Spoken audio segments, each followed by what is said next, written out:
दोस्तों नमस्कार। स्वागत है आप सभी का एमजीवी स्टडी पॉइंट यूट्यूब चैनल में। तो दोस्तों आज का जो हमारा टॉपिक है ये है non technical part for NCL. तो बात करेंगे एनसीएल नॉर्थन कोलफील्ड लिमिटेड। और ये जो एनसीएल एग्ज़ाम बेस्ड है एमसीक्यू टाइप टोटल 15 क्वेश्चन है और ये 15 क्वेश्चन है ये नॉन टेक्निकल पार्ट के लिए है। तो ये सभी पोस्ट के लिए इम्पोर्टेंट है। सभी पोस्ट जो एनसीएल की सभी पोस्ट है उनमें जो नॉन टेक्निकल के 30 क्वेश्चन पूछे जाएंगे। तो हमने 15 क्वेश्चन उसी सिलेबस के आधार पे लिए हैं, तो ज़रूर आप देखें। ये जो 15 क्वेश्चन सभी पोस्ट के लिए इम्पोर्टेंट है। और अब हम बात कर लेते हैं non technical part for all post NCL model paper. जो नॉन टेक्निकल पार्ट के क्वेश्चन पूछे जाएंगे वो इसी प्रकार से होंगे और सभी एनसीएल पोस्ट के लिए महत्वपूर्ण है ये 15 क्वेश्चन। तो बात करेंगे आपका ये जो पेपर होगा वो ए और बी दो सेक्शन का होगा। पेपर तो एक ही होगा लेकिन उसमें सेक्शन ए होंगे। ए सेक्शन में आपका टेक्निकल पार्ट होगा, ए सेक्शन में टेक्निकल पार्ट होगा और इसमें टोटल जो 70 क्वेश्चन होंगे, क्वेश्चन 1 to 70 तक, क्वेश्चन 1 से लेकर के 70 तक आपके क्वेश्चन होंगे वो आपके टेक्निकल पार्ट के होंगे। पार्ट ए जो आपकी ट्रेड वाइज यानी आपकी पोस्ट की जो ट्रेड है उसमें से आएगा। और आपको सिलेबस के लिए एक वीडियो अपलोड किया गया है तो आप देख सकते हैं एमजीवी स्टडी पॉइंट यूट्यूब चैनल पे। तो अब हम बात कर लेते हैं पार्ट बी की। पार्ट बी में आएगा आपका नॉन टेक्निकल पार्ट। जो ये बी में आएगा नॉन टेक्निकल पार्ट और नॉन टेक्निकल पार्ट में आपके क्वेश्चन होंगे टोटल 30। ये 30 क्वेश्चन होंगे तो जिसमें से हमने ये 15 क्वेश्चन उसी सिलेबस के अकॉर्डिंग डाले हैं। और ये जो 30 क्वेश्चन पार्ट बी सभी पोस्ट के लिए एनसीएल की सभी पोस्ट के लिए पार्ट बी इंपॉर्टेंट है। सभी पोस्ट के लिए जो नॉन टेक्निकल पार्ट है वो सेम रहेगा। तो चलते हैं बात कर लेते हैं। तो आज का हमारा क्वेश्चन फर्स्ट आपके सामने है और इस क्वेश्चन में आपसे पूछा जा रहा है क्वेश्चन फर्स्ट में बात करेंगे भारतीय शांति सेना किसके समय श्रीलंका भेजी गई थी। तो अब हम बात कर रहे हैं भारत की जो शांति सेना, और ये जो शांति सेना श्रीलंका भेजी गई थी किसके समय भेजी गई थी। तो यहाँ पे हमारा आंसर है ऑप्शन डी, राजीव गांधी के समय। राजीव गांधी के समय भारतीय शांति सेना श्रीलंका भेजी गई थी। और चैनल को सब्सक्राइब लाइक शेयर जरूर करें। चलते हैं नेक्स्ट क्वेश्चन की बात करते हैं। तो नेक्स्ट हमारे पास क्वेश्चन नंबर है सेकंड। क्वेश्चन सेकंड में किस देश को श्वेता टी की भूमि कहा जाता है। तो बात कर रहे हैं हम श्वेता टी की भूमि और यहाँ पे हमारा आंसर होगा ऑप्शन बी, थाईलैंड। थाईलैंड को श्वेता टी की भूमि कहा जाता है। और चलते हैं नेक्स्ट क्वेश्चन की ओर। तो नेक्स्ट हमारे पास क्वेश्चन नंबर है 3। क्वेश्चन 3 में इंडिया हाउस की स्थापना किसने की थी। तो बात कर रहे हैं इंडिया हाउस की स्थापना और यहाँ पे हमारा आंसर है ऑप्शन सी, श्यामजी कृष्ण वर्मा ने इंडिया हाउस की स्थापना की थी। इंडिया हाउस की स्थापना श्यामजी कृष्ण वर्मा ने की थी। और चलते हैं अगले क्वेश्चन की बात करते हैं। तो आगे हमारे पास क्वेश्चन नंबर है 4। क्वेश्चन 4 में एक आंख से मनुष्य कितनी डिग्री तक स्पष्ट देख सकता है। तो बात कर रहे हैं एक आंख से और मनुष्य जो स्पष्ट देख सकता है वो आंसर डी, 150 डिग्री। 150 डिग्री तक एक आंख से मनुष्य स्पष्ट देख सकता है। और बढ़ते हैं नेक्स्ट क्वेश्चन की ओर। तो नेक्स्ट हमारे पास क्वेश्चन नंबर है 5। क्वेश्चन 5 में डूरड कप किसके साथ जुड़ा हुआ है, या हम यूं कहें कि डूरड कप है वो कौन से खेल से संबंधित है। और यहाँ पे हमारा आंसर ऑप्शन बी, डूरड कप है ये फुटबॉल के खेल से संबंधित है। ये फुटबॉल से संबंधित डूरड कप है। बढ़ते हैं अगले क्वेश्चन की ओर। तो वीडियो को लाइक शेयर जरूर करें, चैनल को भी सब्सक्राइब कर दीजिए। तो क्वेश्चन नंबर 6 है। क्वेश्चन 6 से निम्न में से कौन सी मिसाइल फायर एंड फॉरगेट के सिद्धांत पे काम करती है। तो बात कर रहे हैं उस मिसाइल की जिसका फायर एंड फॉरगेट सिद्धांत है और इसी सिद्धांत पे ये काम करती है। तो हमारा आंसर ऑप्शन सी करेक्ट रहेगा, नाग। नाग मिसाइल है, ये फायर एंड फॉरगेट के सिद्धांत पर कार्य करती है। और चलते हैं अगले क्वेश्चन की ओर। तो आगे हमारे पास क्वेश्चन नंबर है 7। क्वेश्चन 7 में प्रसिद्ध पुस्तक आनंद मठ के लेखक कौन है? तो आपसे ये पूछा जा रहा है कि जो आनंद मठ है इसके लेखक कौन है? और आनंद मठ के जो लेखक है वो है option C correct, वकीम Chandra Chattopadhyay. आनंद मठ के जो लेखक है वो वकीम चंद्र चट्टोपाध्याय जी है। और बढ़ते हैं नेक्स्ट क्वेश्चन की ओर। तो नेक्स्ट हमारे पास क्वेश्चन नंबर है 8। क्वेश्चन 8 में सर्वश्रेष्ठ लघु फिल्म महोत्सव 2020 के लिए किस फिल्म ने पुरस्कार जीता? तो बात कर रही हैं जो सर्वश्रेष्ठ लघु फिल्म महोत्सव 2000, सर्वश्रेष्ठ लघु फिल्म महोत्सव 2020 का जो फिल्म पुरस्कार जीता है वो कौन सी फिल्म है? और यहाँ पे हमारा आंसर ऑप्शन सी नटखट है। नटखट फिल्म ने सर्वश्रेष्ठ लघु फिल्म महोत्सव 2020 का पुरस्कार अपने नाम हासिल कर लिया है। और बढ़ते हैं, बात करते हैं। तो नेक्स्ट हमारे पास क्वेश्चन नंबर है क्वेश्चन 9 जो आपके पास ये है इंग्लिश का। और क्वेश्चन 9 में what is the antonym of adore? Adore का एंटोनेम यानी अपोजिट, जिसको हिंदी में कहते हैं विलोम। तो आपको क्या करना है, इसका विलोम शब्द ज्ञात करना है एडोर का। और एडोर का जो हिंदी अर्थ है वो होता है आराधना करना या पूजा करना, या हम ऐसे कह सकते हैं कि किसी से अपने आप में किसी को जो कि श्रेष्ठ समझना। और चलते हैं तो बात कर लेते हैं। यहाँ पे हमारा आंसर है ऑप्शन ए हेट। एडोर का जो एंटोनेम है वो है हेट। और हेट का मीन्स होता है घृणा करना, नफरत करना, किसी से ईर्ष्या करना, ज्वेल्स रखना, ये सभी होते हैं। और एडवांस जो कि अतिरिक्त में या एक्स्ट्रा में, रिजेक्ट किसी को निरस्त कर देना। और रिट्रीट, रिट्रीट का अर्थ होता है पीछे हटना, पीछे झुकना या पीछे झुका हुआ। और आश्चर्य। और चलते हैं नेक्स्ट क्वेश्चन की ओर। तो नेक्स्ट हमारे पास क्वेश्चन नंबर है 10। क्वेश्चन 10 निम्नलिखित में से कलकल शब्द का विलोम शब्द होगा। तो यहाँ पे सभी जो 30 क्वेश्चन आपसे पूछे जाएंगे और वो क्वेश्चन होंगे नॉन टेक्निकल पार्ट के। तो यहाँ पे हमने 15 क्वेश्चन लिए नॉन टेक्निकल पार्ट बेस्ड, जो नॉन टेक्निकल का सारा सिलेबस किस प्रकार से पूछे जाएंगे, हिंदी के, इंग्लिश के, मैथ के भी है और क्वांटिटी एप्टीट्यूड के क्वेश्चन भी है। तो ज़रूर आप देख सकते हैं। तो इंग्लिश के लिए आप MGV study point YouTube channel पर मिक्स क्वेश्चन सीरीज देख सकते हैं इंग्लिश की, जिसमें आपको बहुत सारे वीडियो अपलोड किए मिलेंगे। हिंदी में भी है, GK की भी है, मैथ की भी है, रीजनिंग की भी है। तो आप तैयारी करने के लिए आप हेल्प के लिए वीडियो देख सकते हैं। और आपको मिक्स क्वेश्चन सीरीज़ के नाम से ये सभी सीरीज अपलोड की हुई मिलेगी।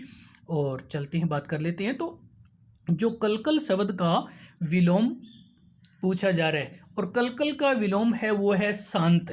जो कलकल है इसका अर्थ होता है शोर करना, और शांत ये इसका जो विलोम शब्द है। और चलते हैं, बढ़ते हैं नेक्स्ट क्वेश्चन के लिए। तो आप मिक्स क्वेश्चन सीरीज जरूर देखें, आपकी हेल्प के लिए सभी सब्जेक्ट की अपलोड की गई है।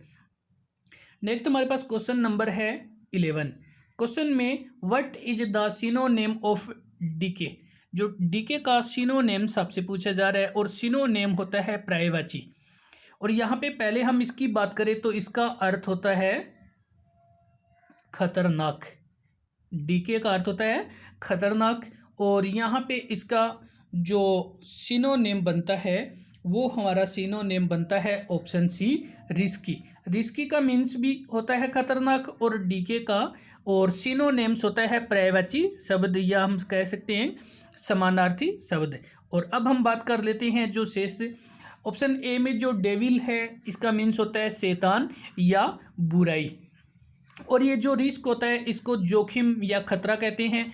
और इसी में आगे बात कर रहे हैं इनडिफरेंट।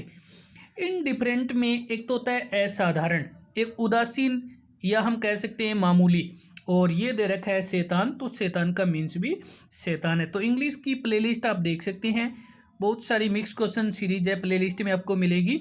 और चलते हैं नेक्स्ट क्वेश्चन की ओर। तो बात कर लेते हैं आगे, हमारे पास क्वेश्चन नंबर है 12। क्वेश्चन 12 में बात करें तो निम्न में से संविधान का पर्यायवाची शब्द कौन सा है। अभी आपने सिलेबस नहीं देखा है एनसीएल का, तो सिलेबस भी देख सकते हैं, अपलोड किया हुआ है।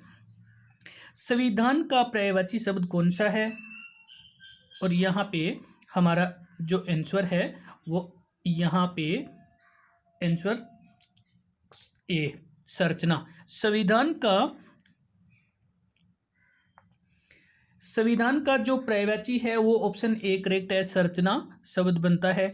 और चलते हैं नेक्स्ट क्वेश्चन की ओर। तो नेक्स्ट हमारे पास क्वेश्चन नंबर है 13। क्वेश्चन 13 ये आपके सामने है, और इसमें से आपके सिलेबस के अनुसार यहाँ पे क्वेश्चन 13 में यदि कोई व्यक्ति 10 रुपये में 11 संतरे खरीद करके 11 रुपये में 10 संतरे बेचता है तो उसे कितने प्रतिशत लाभ या हानि होती है। तो सबसे पहले तो हम देखेंगे कि कोई व्यक्ति है वो 10 रुपये में 11 खरीद करके 11 रुपये में 10 बेचता है, तो उसे लाभ या हानि क्या होगा। तो यहाँ पे हमारे पास है, तो सोल्व करते तो हमारे पास इसका फॉर्मूला है कि सबसे पहले तो खरीदी गई वस्तु की, जो खरीदी गई वस्तु है और उस वस्तु की स्क्वायर करनी है। फिर माइनस में हमें करना है जो बेची गई वस्तु, यानी बेची गई वस्तु की स्क्वायर करनी है, और बटे में हमें करना है बेची गई वस्तु की स्क्वायर जो बेची गई, और गुणा में हमें करना है 100। तो इस प्रकार से हमारे पास सबसे पहले हमें करना है खरीदी गई वस्तु की स्क्वायर माइनस बेची गई वस्तु की स्क्वायर, और बटे में हमें करना है जो बेची गई वस्तु उसकी स्क्वायर, और गुणा में करना है 100। तो आपने यहाँ पे वस्तु खरीदी है 11 और ये 11 की स्क्वायर, माइनस फिर आपने बेची जो कि यहाँ पे ये 10 वस्तु आपने बेची है तो ये इसकी स्क्वायर होगी, और बटे में 10 की स्क्वायर, और गुणा में ये आपके पास हो गया 100। तो अब आपको क्या करना है कि जो आपने यहाँ पे बेची गई वस्तु और खरीदी गई वस्तु दोनों को स्क्वायर करके माइनस करना है। तो 11 का स्क्वायर किया तो 121, और 10 का स्क्वायर किया तो 100, और बटे में 10 का स्क्वायर 100, और गुणा में भी आपके पास है 100।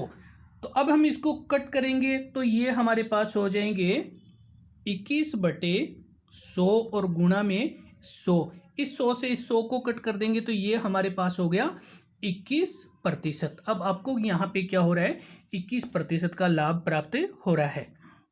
और चलते हैं देखते हैं हमारे आंसर। तो यहाँ पे हमारा आंसर है जो ऑप्शन आपका ए करेक्ट है, ऑप्शन ए करेक्ट है, जिसमें 21% आपको लाभ हो रहा है।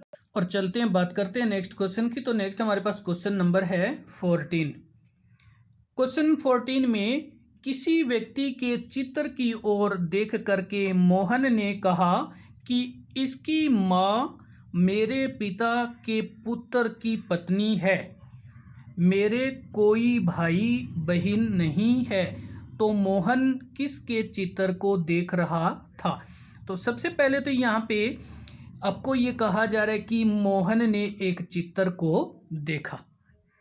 तो अगर हम इसको बनाए तो ये आपके पास एक चित्र है और ये इधर मोहन है। अब मोहन ये कहता है कि ये जो इस चित्र की होगी माँ, ये इस चित्र की माँ होगी, और उसने कहा है कि इसकी माँ मेरे पिता।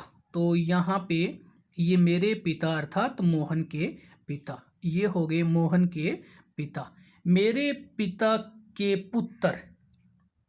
और पुत्र, अब वो कहता है कि उसके कोई पुत्र नहीं है, तो इसका मतलब ये मोहन क्या हो गया, ये हो गया पुत्र, मोहन जो कि पुत्र हो गया। इसमें ये कहा है कि मेरे कोई भाई बहन नहीं है, तो वो एकमात्र पुत्र है, और एकमात्र पुत्र है तो वो अपने पिता का पुत्र हो गया। और ये कहा है कि पुत्र की पत्नी, तो पुत्र तो हो गया मोहन और पत्नी होगी ये जो इस चित्र की माँ है। अब आपसे ये पूछा जा रहा है कि इसमें मोहन किसके चित्र को देख रहा है। तो जब चित्र की माँ मोहन की पत्नी है तो ये मोहन का पुत्र हुआ, ये हो गया मोहन का पुत्र। तो आपसे यहाँ पे पूछा जा रहा है कि ये मोहन किसके चित्र को देख रहा है, तो यहाँ पे हमारा आंसर है ऑप्शन ए, अपने पुत्र की। क्योंकि मोहन ने कहा है कि इस चित्र की माँ और मेरे पिता यानी मोहन के पिता, क्योंकि मोहन एकमात्र है, इकलौता पुत्र है, ना तो उसके कोई भाई है ना कोई बहन है। तो अब वो होगी मोहन के पिता, और मोहन के पिता की पुत्र की पत्नी, तो पुत्र हो गया मोहन और पत्नी होगी मोहन की पत्नी, और मोहन की पत्नी उस चित्र में दिखाए गए कि माँ है, तो मोहन उसका पिता हो गया। और यहाँ पे हमारा आंसर ऑप्शन ए है, वो अपने पुत्र की तस्वीर या चित्र देख रहा है। चलते हैं, बात करते हैं। तो इससे पहले वीडियो को लाइक शेयर जरूर करें, चैनल को भी सब्सक्राइब करें, और अधिक जानकारी के लिए आप प्लेलिस्ट में देख सकते हैं विभिन्न मिक्स क्वेश्चन सीरीज, जो इंग्लिश की है, हिंदी की है, जीके की है, मैथ की है, रीजनिंग की है, आपको मिलेगी, अपलोड की हुई है। चलते हैं नेक्स्ट क्वेश्चन की बात करते हैं। तो आगे हमारे पास क्वेश्चन नंबर है 15। क्वेश्चन 15 में, राम किसी काम को अकेले 10 दिनों में और श्याम उसे 20 दिनों में समाप्त कर सकता है।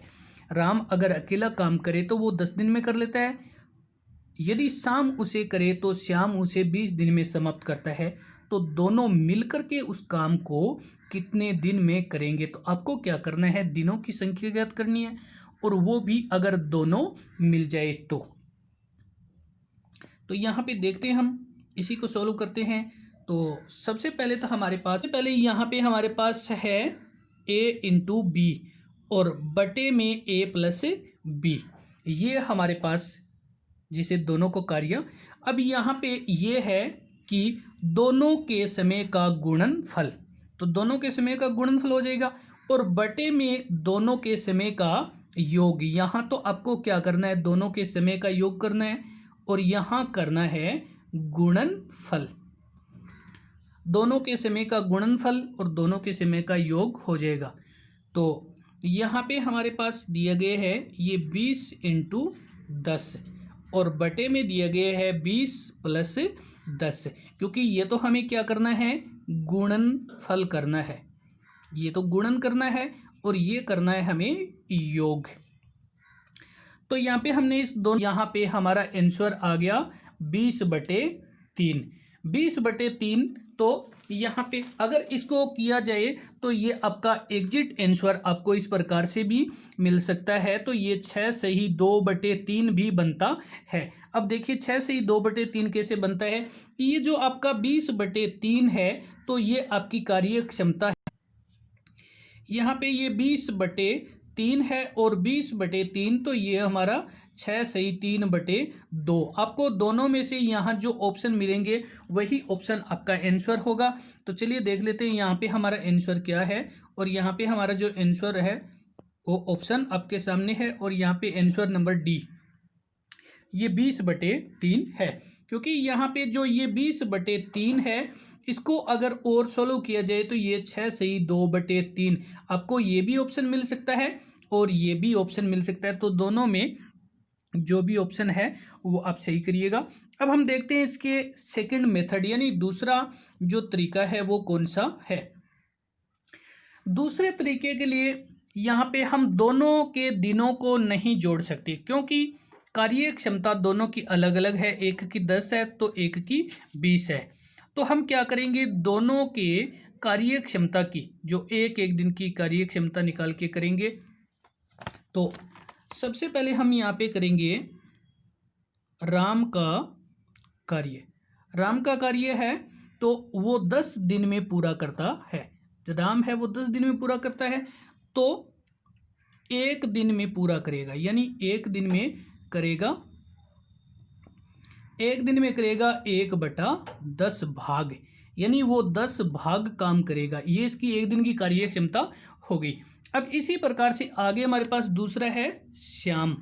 तो श्याम की कार्य क्षमता है वो कितना है, वो है एक दिन में जो 20 दिन में कार्य करता है। तो एक दिन में वो कार्य करेगा 1/20 भाग, 1/20 भाग ये श्याम की कार्य क्षमता है। तो अब हम क्या करेंगे, दोनों मिलकर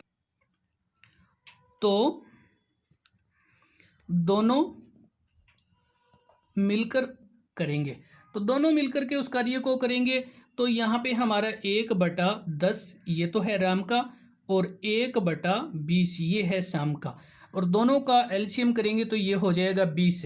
और इस 10 का भाग देंगे 20 में, तो 2 बार 2 को 1 से किया तो 2 एकम 2, प्लस 20 को 1 से किया और 1 को 1 से किया, तो ये हमारे पास बन गया 3/20। ये तो हमारे पास आगे है उसका कार्य क्षमता, यानी कार्य क्षमता आ गई है। और अब कार्य होता है इसका व्युत्क्रमानुपात, तो ये हमारे पास बन जाएगा 20/3।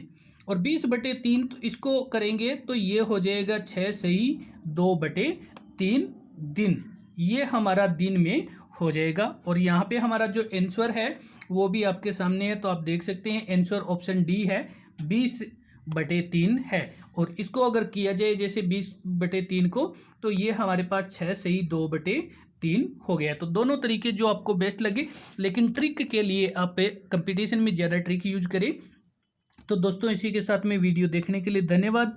लाइक शेयर करते रहें। अभी तक यूट्यूब चैनल को सब्सक्राइब नहीं किया तो जरूर इसको सब्सक्राइब कर ले, अपने फ्रेंड्स को भी फॉरवर्ड करते रहिए। वीडियो देखने के लिए धन्यवाद।